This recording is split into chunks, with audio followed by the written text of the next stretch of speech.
again. Pareho ni nanay, second to the bunso. Ayan.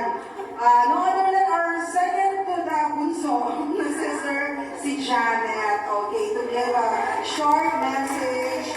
Di na alam kung short, baka abutin tayo ng hanggang bukas or next year. Pero